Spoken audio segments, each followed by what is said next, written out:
Bismillahirrahmanirrahim. Assalamu alaikum, dear students. First year, today we are going to read second short story, that is Clearing in the Sky by Jesse Hilton Stott. And आपको पता ही है कि इसमें जो है short story में से lessons जो हैं आपके बुक वन में से आपको ट्रांसलेशन का कोई पैराग्राफ आता है। इंग्लिश में से पैराग्राफ दिया जाता है and you are suppose to translate that into Urdu. ठीक है, ट्रांसलेशन आपने उर्दू में करनी होती है और उसके 15 मार्क्स हैं, यानी सबसे ज़्यादा नंबरों वाला जो क्वेश्चन है जिसमें सबसे ज़्यादा नंबर आ सकते हैं वो यही है। सो इसके लिए आपको जो है सारी बुक वन जो है ये कंप्लीट जितनी भी इसमें स्टोरीज़ हैं, लेसन्स हैं, ये आपको कंप्लीट आने चाहिए ट्रांसलेशन के साथ, ताकि जो है आप 15 मार्क्स का जो क्वेश्चन है प्रॉपर तरीके से अटेम्प्ट कर सकें। सो here is Clearing in the Sky. This is lesson number 2. Let us read it. ये जो है स्टोरी एक बाप और बेटे की है। बाप जो है ही इज़ 70 years old और बेटा जो है हिज नेम इज़ जेस एंड ही इज़ यंग। और उसने जो है डॉक्टर्स ने उसको रेकमेंड किया है कि वो रेस्ट करे और बिल्कुल कोई काम ना करे, because he is heart patient, he is very old और बहुत गर्मी है। But he is very determined, वो बड़ा डिटर्मिंड है और उसकी ये ख्वाहिश है कि वो अपने बेटे को कोई जगह दिखाए जो कि अभी तक इसके बेटे ने नहीं देखी है। वो हम स्टोरी जैसे डेवलप होती है हम देखते हैं कि वो क्या जगह है जहाँ पे ये अपने बेटे को लेकर जा रहा है और दिखाता है, और वो क्या है और इसका सिग्निफिकेंस क्या है इसकी लाइफ में, ये हम स्टोरी पढ़ने के बाद फाइंड आउट करेंगे। ठीक है, so the first this is the way जेस, ये है रास्ता। माई सेड माई फादर, मेरे अब्बा ने पॉइंटिंग होता है इशारा करना, with his cane across the deep valley below us. जैस ये रास्ता है, मेरे वालिद साहब ने अपनी छड़ी से नीचे मौजूद वादी की तरफ इशारा करते हुए कहा, I want to show you something you have not seen for many years। कहता है कि मैं तुम्हें कुछ दिखाना चाहता हूँ जो तुमने कई सालों से नहीं देखा है। ठीक है, ये पहला जो लाइंस हैं ये पंक्चुएशन के लिए बड़ी इंपॉर्टेंट है, ये पेपर में आ सकती हैं। नेक्स्ट पैराग्राफ है, isn't it too hot for you to do much walking. क्या आपके पैदल चलने के लिए बहुत ज़्यादा गर्मी नहीं है। आई वाइप होता है पोंछना, ठीक है, साफ़ करना। The stream of sweat from my face to keep them from stinging my eyes. कहता है कि मैंने अपने चेहरे से बहते हुए पसीने को आँखों से जाकर चुभने से रोकने के लिए साफ़ किया, यानी इतनी गर्मी है कि पसीना उसके चेहरे पे बह रहा है और वो कहता है कि मैं अपने चेहरे से पसीने को साफ़ किया ताकि मेरी आँखों में जाके जो है वो चुभे ना। ठीक है, इसकी ट्रांसलेशन वर्ड बाय वर्ड आपने करनी है। नेक्स्ट पैराग्राफ है, I did not want to go with him, मैं उनके साथ नहीं जाना चाहता था। I had just finished walking a half mile up hill from my home to his, मैं तकरीबन अभी आधा मील सफ़र ख़त्म करके चोटी से, यानी अपने घर से चोटी से आधे मील का फासला तय करके उसके घर तक आया था। To his home I had carried a basket of dishes to mom. कहता है मैं अपनी वालदा के लिए क्या लेकर आया था, एक टोकरी में थालियाँ लेकर आया था। There were two slips in the road and I could not drive my car। रास्ते में दो जगह पे बंदिशें यानी रुकावटें थीं और मैं अपनी कार नहीं चला सकता था। And I knew how hot it was, और मुझे पता था कितनी गर्मी है। It was 97 in the shade, साए में भी दर्जा हरारत 97 डिग्री था। I knew that from January until April my father had gone to 8 different doctors, और मुझे ये मालूम था कि जनवरी से लेकर अभी अप्रैल तक मेरे अब्बा जान मुख्तलिफ 8 डॉक्टरों had gone to 8 different doctors, तकरीबन 8 मुख्तलिफ तबीब के पास जा चुके हैं। One of the doctor had told him not to walk the length of a city block. उनमें से एक डॉक्टर ने तो ये भी कहा कि मेरे अब्बा जान जो हैं अगले ब्लॉक तक भी जितने भी जो है लंबाई चलने से मना किया, यानी उसे शहर के ब्लॉक जितनी लंबाई चलने से भी मना किया। एक डॉक्टर ने इतना सख्ती से मना किया। He told my father to get a taxi to take him home, और उन्होंने मेरे अब्बा जान को या मेरे वालिद साहब को कहा कि वो टैक्सी लेकर घर जाएं। But my father walked home 5 miles across the mountain and told mom what the doctor had said. लेकिन उन्होंने तकरीबन 5 मील चलते हुए पहाड़ों से घर पहुँचे और मेरी वालदा को बताया कि डॉक्टर ने उन्हें क्या कहा था। 40 years ago, 40 साल पहले, a doctor had told him the same thing, एक डॉक्टर ने उन्हें यही बात कही थी। And he had lived to raise a family of 5 children, और उनके पास 5 अफराद का कुंबा था, ख़ानदान था जिन्हें उन्हें पालना था। He had done as much hard work in those days years as any man, और उन दिनों में या उन सालों में उन्होंने इतना ही काम किया था कि जितना एक आदमी कर सकता है। ठीक है, ये दूसरा पैराग्राफ जो है ये बहुत इंपॉर्टेंट है जो मैंने अभी पढ़ा है, I did not want say लेकर एनी मैन तक। ये जो है paragraph Gujranwala board, Sargodha board, Rawalpindi board में 2016 और 2019 में आया है।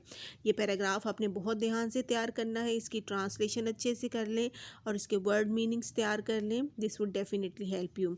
नेक्स्ट है जी 4th पैराग्राफ है, I could not protest to him now, अब मैं उनसे एहतजाज नहीं कर सकता था।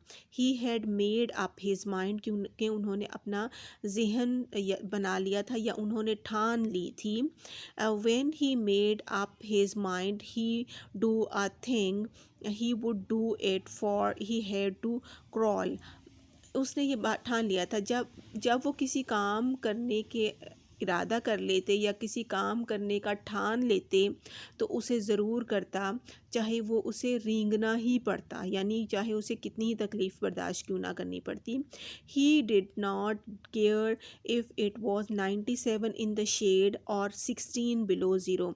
उन्हें इस बात की कतई परवाह नहीं होती थी कि चाहे दर्जा हरारत जो है वो साए में 97 दर्जा हरारत हो या 0 से 16 दर्जे इंजमाद हो, यानी नुक्ता इंजमाद से भी नीचे चाहे दर्जा हरारत हो चाहे बहुत ज़्यादा हो। ठीक है, it did not make any difference. I wiped more sweat from my face as I followed him down the little path between the pasture and the meadow। अब कहता है कि मैंने उसके पीछे चरागाह, पेस्चर किसे कहते हैं, चरागाह को कहते हैं, मीडो किसे कहते हैं, सब्ज़ाज़ार को।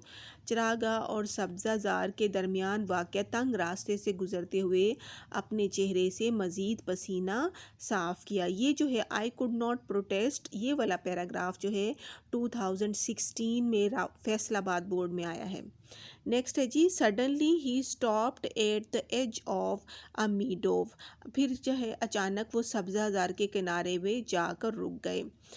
टुक हिज पॉकेट नाइफ, उन्होंने अपनी जेबी चाकू निकाला, फ्रॉम हिज पॉकेट अपनी जेब से, and cut uh wisp of अल्फाल्फा, और उन्होंने अल्फाल्फा का मुट्ठा जो है वो काटा, उन्होंने छोटा सा गटास था। और फिर उसके बाद उन्होंने क्या किया, he held it up between him and the sun, और उन्होंने उसे सूरज और अपने दरमियान थाम लिया। ये जी है। लुक एट दिस, जेस, जेस इसे देखो। ही ब्रैग्ड होता है शेखी भगारना।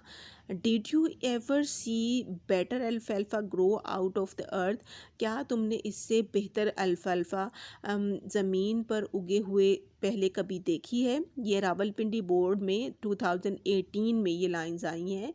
ये भी बड़ा इंपॉर्टेंट पैराग्राफ है, इसलिए आपने इसको भी बड़े ध्यान से करना है। It is the best looking hay I have seen any place, ये बहुत उम्दा किस्म की घास है, इस जैसी घास मैंने कभी कहीं नहीं देखी है। आई सेड, मैंने ये कहा, I have not seen better looking अल्फाल्फा even in the little sandy river bottoms. वो कहता है यहाँ तक कि मैंने रेतले दरियाओं की तह में भी नहीं देखी है। ठीक है, इतनी अच्छी वो जो है घास है जो उसने वहाँ पे देखी है। When I bought this little farm, everybody around here said I would end up with my family at the country poor farm if I tried to make a living here. कहता है कि जब मैंने ये छोटा सा फॉर्म ख़रीदा तो यहाँ के करीबी लोगों ने कहा कि अगर मैंने यहाँ रहने और रोज़ी कमाने की कोशिश की तो ख़ानदान समेत तबाह हो जाऊँगा। ही ब्रैग्ड अगेन, उसने फिर शेखी भगारी। It took me 30 years to improve these old worn out acres to make them do this. और उसने कहा कि इन तबाह हाल एकड़ों को बेहतर बनाने के लिए मुझे पूरे 30 साल लगे, इतना लंबा अरसा। ठीक है, उसने इस पे काम किया। आई लाइक दीज वुड्स, मुझे ये दरख्त या जंगल बहुत पसंद है। जेस माई फादर सेड, मेरे अब्बा ने कहा, रिमेंबर, याद है तुम्हें, when we use to come here to hunt for squirrels, तुम्हें जब याद है कि जब हम यहाँ पे गुलहरियों का शिकार करने आया करते थे। Remember when we sat beneath these hickories and the squirrels threw green hickories shells down at us, क्या तुम्हें याद है कि हम जब हिकरीज के दरख्त के नीचे बैठा करते थे तो गुलहरियाँ जो हैं वो हिकरी के छिलके जो है सब्ज़ छिलके हमारे ऊपर फेंकती थी, यानी ऊपर वो खा रही होती थी और नीचे ये बैठे होते थे तो उनके ऊपर छिलके गिरते जाते थे, वो जानबूझ के नहीं फेंक रही। ठीक है।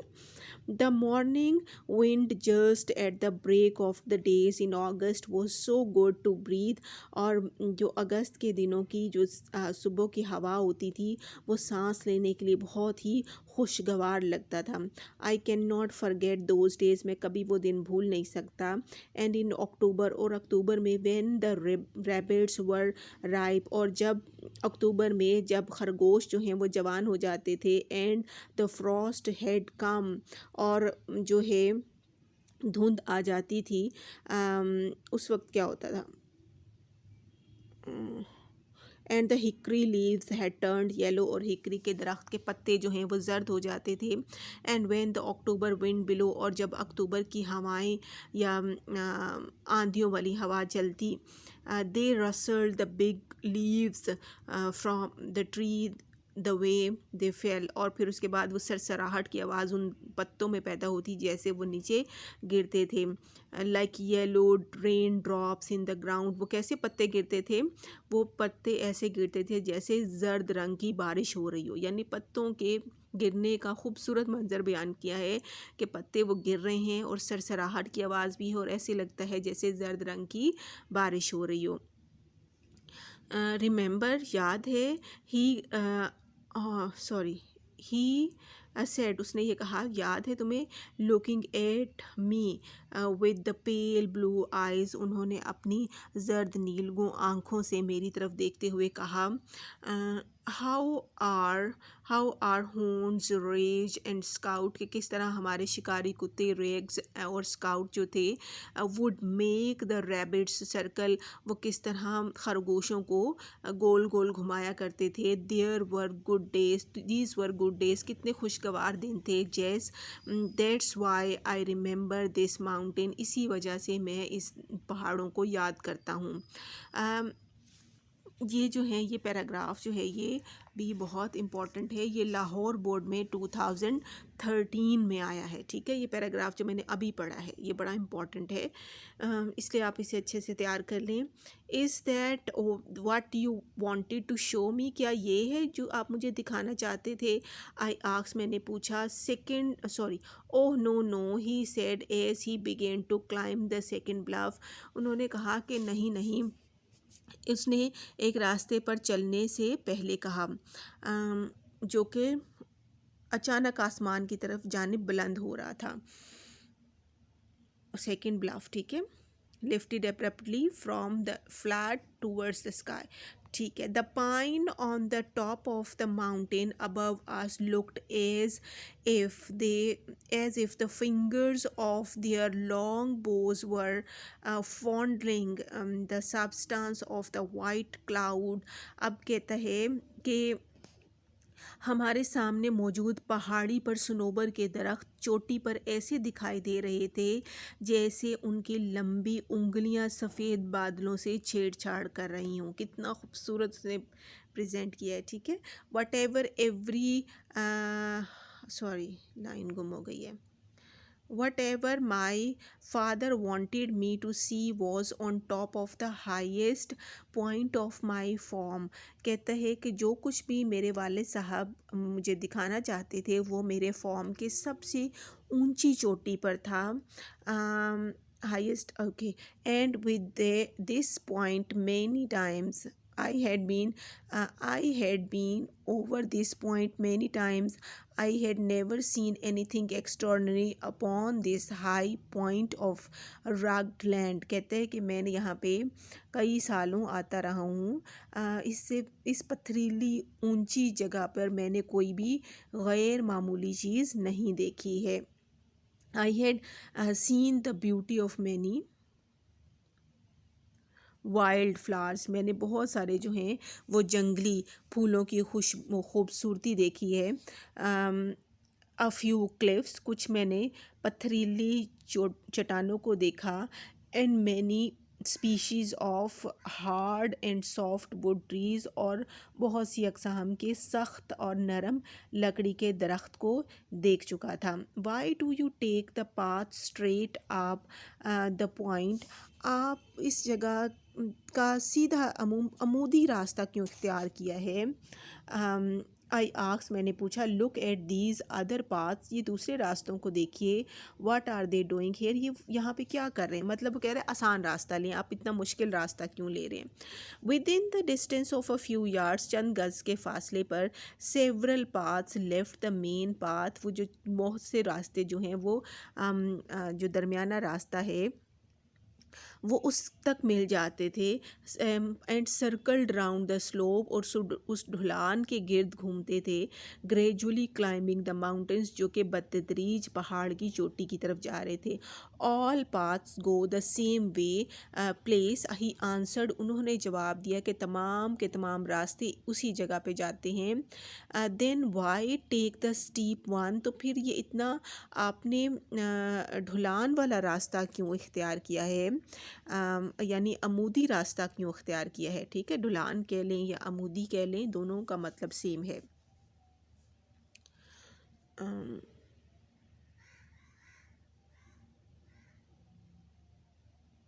Look at, sorry,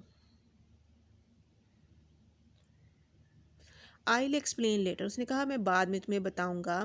he spoke with half breath, उसने उखड़ी हुई सांस से कहा, यानी सांस फूल जाती है ना, सांस चढ़ जाती है. उसमें उसने कहा, he rested a minute to catch his second wind while I manage to stand on the path by holding to the little sapling. अब वो कहता है कि उन्होंने कुछ लम्हे के लिए रुके क्या क्यों रुके, क्योंकि आराम करने के लिए, जबकि मैंने एक छोटा सा नोखेज़ पौधे को पकड़कर खड़ा हो गया, क्योंकि ये बहुत ढलवानी रास्ता था और अपने आप को रोकने और काबू करने के लिए ऐसा करना ज़रूरी था. It was too steep for my feet to hold unless I braced myself, कि अगर मैं अपने आप को काबू करके ना रखता तो फिर फिसल सकता था. ठीक है. Then my father started to move slowly up the path again, और फिर मेरे अब्बा जान ने दोबारा से ऊपर चलना शुरू कर दिया. सपोर्टिंग हिमसेल्फ विद द केन, अपनी छड़ी से अपने आप को सहारा देते हुए. I followed at his heels, और मैं उनके पीछे चलता रहा. Just a few steps in front of him, just a few step in front of him a fox squirrel crossed the path and ran up a hickory tree. उनके सामने से एक फॉक्स गुलहरी जो है वो गुजरता हुआ कहाँ पहुँच गया, हिकरी के दरख्त पे चढ़ गया. सी दैट, देखो ज़रा. जैस जैस यस आई सेड, जी हाँ। आई आंसर्ड, मैंने जवाब की दिया। That brings back something to me, इससे मुझे कोई बात याद आ गई। ही सेड, उन्होंने कहा, brings back the old days to see a fox squirrels, कि वो वक्त मुझे याद आ गया जब फॉक्स स्क्वेरल्स यहाँ भागा करती थी पुराने दिनों में। But this won't bring back as much as something I am going to show you, लेकिन ये वो बात याद नहीं कराएगा जो मैं तुम्हें दिखाना चाह रहा हूँ। माई क्यूरियोसिटी वॉज अराउज्ड, और इसी पे मेरा जो है क्या कहना चाहिए, तजस्सुस बढ़ गया। इतना काफ़ी है अभी, ठीक है। ओके जी, अगला मैं नेक्स्ट वीडियो में बाकी पार्ट जो है वो शेयर करती हूँ। अगर कोई मसला है तो आप कमेंट सेक्शन में पूछ सकते हैं। Thank you very much.